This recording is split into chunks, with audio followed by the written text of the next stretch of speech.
Hey guys, how's it going? It's Danconia and welcome back to the Overwatch League Roundup 2020 Team of Week 12.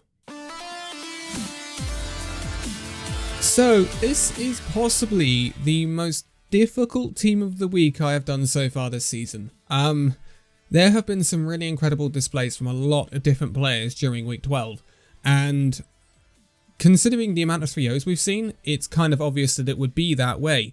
And there are so many people you could interchange into the positions instead of the people that I've chosen here. And I am going to quote quite a few honourable mentions here because honestly it's been so difficult. You could literally flip a coin to choose out of some of these players, and it's testament to the quality of Overwatch we've seen this week. Even though it's been 3-0s, the people who are winning are showing us some fantastic quality, which is great to see.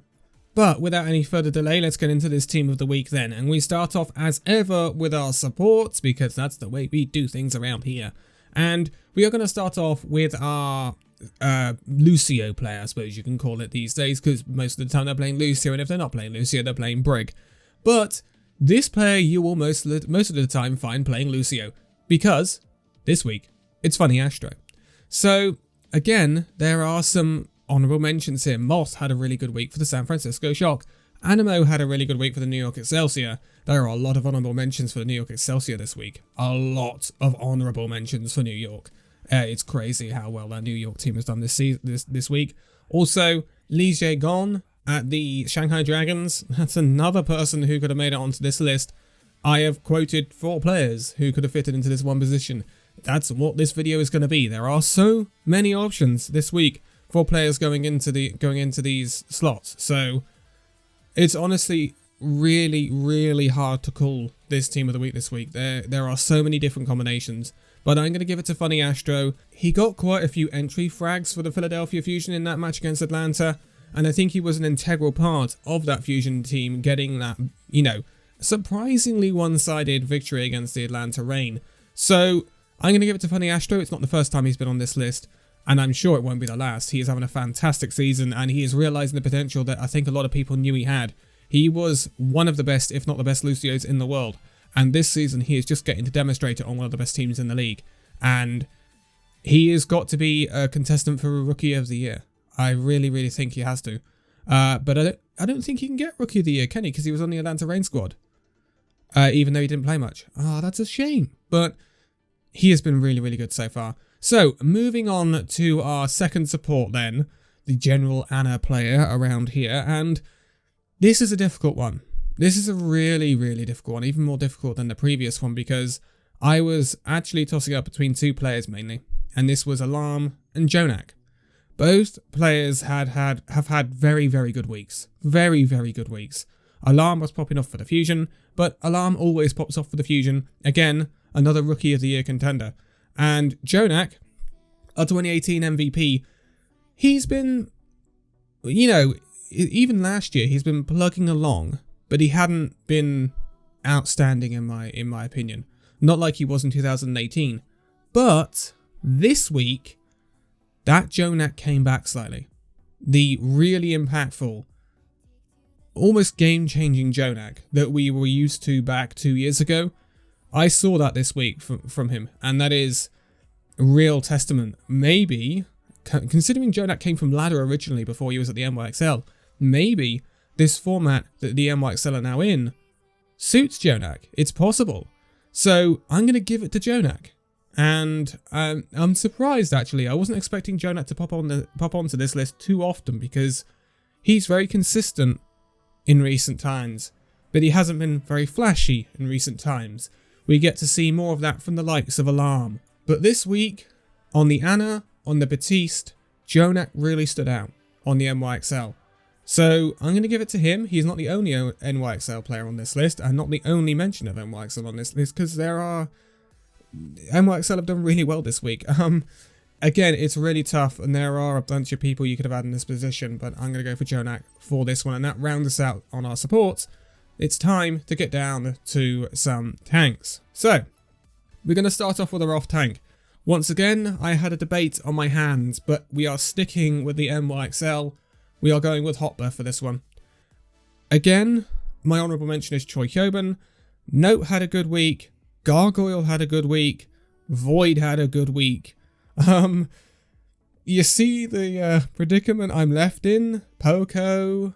There are so many good options to put in this spot this week. So I'm going to give it to Hotba, because one thing that really stood out to me, especially against the Guangzhou charge for the NYXL, is that on certain points, there was a crossfire set up where Mano would go with the majority of his team, and then once the fight or the Guangzhou charge or the Chengdu Hunters started to engage, Hotba would set up a crossfire.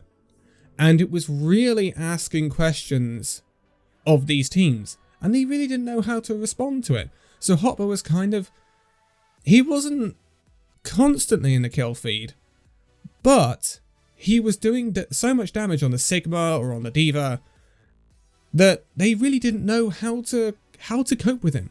He was kind of running riot this weekend, and so I'm going to give it to him. But Choi Hoban is my honourable mention here. He again, fantastic for the San Francisco Shock, but when isn't he? Let's be honest. So he had a really consistent week, but I'm going to give it to Hotba this time around.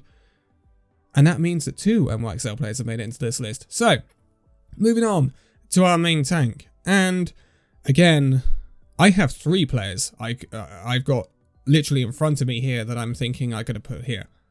So this is between Fearless, Mano, and Super. So Super had a good week for the San Francisco Shock. I don't think we can deny that. He was very instrumental in the 3-0 of the Valiant, and Super is Super. Super's fantastic when he's on that Reinhardt, and we got to see a lot of the Super Reinhardt, but we also got to see the Super Ball, and that was really good as well. Mano, again, crazy plays this week from Mano, and he is really establishing himself as one of the best tanks in the league right now, which is something that we perhaps had some questions about last year. We had no doubt about Mano being one of the best tanks in the league in 2018 alongside Gesture, but last year there were some questions because he wasn't as impactful as he was, but that Mano again seems to be coming back for the NYXL this year. Maybe it's because he's now getting used to that aggressive style that has come in with the likes of Hotba, and he is really now benefiting from it. He had a really good week, but I've got to give this to Fearless. His turnaround has been phenomenal. So when you look at this, the Shanghai Dragons had 2 matches this week. They had the Guangzhou Charge and they had the Seoul Dynasty. Now, before we came into this week, we regarded the Seoul Dynasty as one of the best, if not the best teams in the league. Shanghai Dragons were up with them, but we didn't know where they stood, whether they were better or worse than Seoul. Now we've kind of figured out that perhaps Shanghai are better than Seoul. But the question was, who are they going to play against Guangzhou?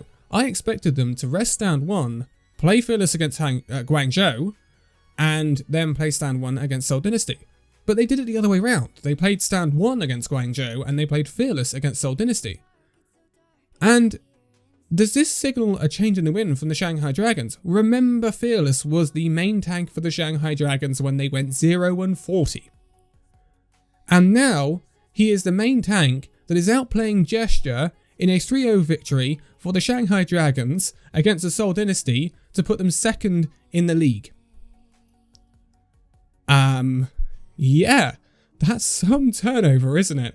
I think, and I don't know for sure, but looking at what Shanghai have done this week, could Fearless be the #1 main tank for the Shanghai Dragons, and it not be stand 1?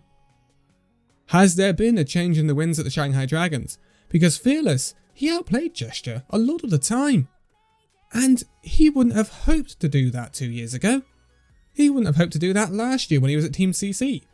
So, Fearless has just been phenomenal this week. It has absolutely blown me away that this is the player we were watching 2 years ago just get completely outclassed by everyone. And we were talking about, is this a team that could even compete in contenders? And now he's the main tank for possibly the best team in the entire league. And he doesn't look out of place. I mean, if that is not the greatest of redemption arcs, I don't know what is.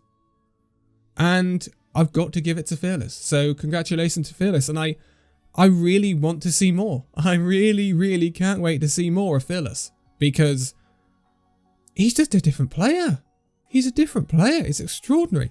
Anyway, moving on to the DPS. Not to take anything away from Mano and Super, they were fantastic as well. But Fearless has really, really stood out to me this week. But moving on to the DPS, and we'll start off with our projectile utility DPS.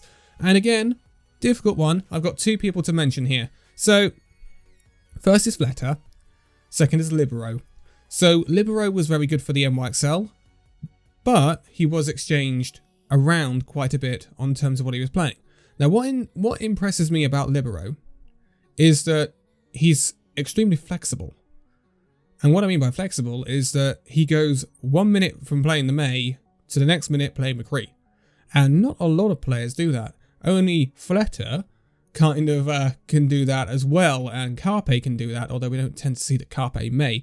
Can't blame him. I wouldn't be playing it either. But I'm going to give it to Fleta, because Fleta was so darn impactful across the whole of this week. His Pharah was really good. We know how good Fleta is on the Pharah, but he's keeping up with everything now. When we see Fleta on the Mei, he's really, really good. This is the Fleta of 2018 coming back. Yes, he may not be popping off on the likes of Widow and McCree, but this also shows that Fleta is not as, should we say, confined by his hero pool as we thought. We thought he was incredibly reliant on his Pharah and his hit scan in 2018. He's not. He is very, very flexible now. And it's testament. And we had some questions about Shanghai picking up Fleta, whether he was past it, whether the Seoul Dynasty had kind of, I don't know, kind of run dry with Fleta, and that he was a player past his peak. And we've been proven wrong, as we've been proven wrong with some other people as well, including Birdring and Fearless. I suppose you can chuck into that, and Carpe, who's having a rejuvenation in 2020. So I'm going to give this to Fleta, and I think Fleta might crop up more on Team of the Weeks, because he's just been so darn consistent for the Shanghai Dragons that it's tough to not include him in the conversation. But moving on to our hit scan spot, and again, I mean, hit scan spot might not actually exist next week. We'll see what happens. But moving on to this spot, and again, there is a wealth of people I could have put in this spot. So Decay was really good again for the Dallas Fuel this week in that 3-2 victory over the Houston Outlaws. Again, I should honorable mention to Doha as well, who had a really good week. I really liked the Genji Doomfist that Dallas played at times. I think that was very entertaining. But Lip of the Shanghai Dragons, I was very hyped on Lip coming into this season after seeing him at the Shanghai Invitational, and he has not disappointed so far. He is a really, really good player, and I can't wait to see more of him. Zabiobi for the New York Excelsior has had a very good week. He was in the kill feed constantly, especially on Busan for the New York Excelsior, but he was subbed out at points, so that kind of is a negative effect on him. But it's got to go to him, isn't it? It's got to go to him again. It's Carpe. Carpe, I don't know. I don't know what to do with Carpe anymore. He needs his own scale, to be quite honest with you. We can't keep ranking him against other DPS players. He pops off just too much. We have to put him on the Carpe scale. So, on the Carpe scale, was this a regular Carpe week? Or was this a pop-off Carpe week? This was a pop-off Carpe week, without a doubt. Without a doubt. And he's so, so good. He turns fights on his own. We saw the Ashe once again that was really, really good. I really like Carpe's Ashe. Really, really like Carpe's Ashe. And maybe we will see more of it next week, which would be fantastic. I think Philadelphia are playing next week. I think so. Anyway, it's going to go to Carpe. And to be honest, you could put Carpe in every single team of the week unless he's not played. And I don't think there is a week where Carpe hasn't played. So it's very difficult to deny the power of Carpe at the moment. But that is my team of the week for this week. So Funny Astro, Jonak, Hopper, Fearless, Fleta, and Carpe. Again, there are an absolute megaton of people you could have instead of some of these players. It's a completely opinionated thing. And if you've got your own team of the weeks, please leave them in the comments below and we can take a good look at them. But for now, thank you guys so much for watching this video. If you liked it, give it a like, subscribe if you're new, and I'll see you in the next video. See you then.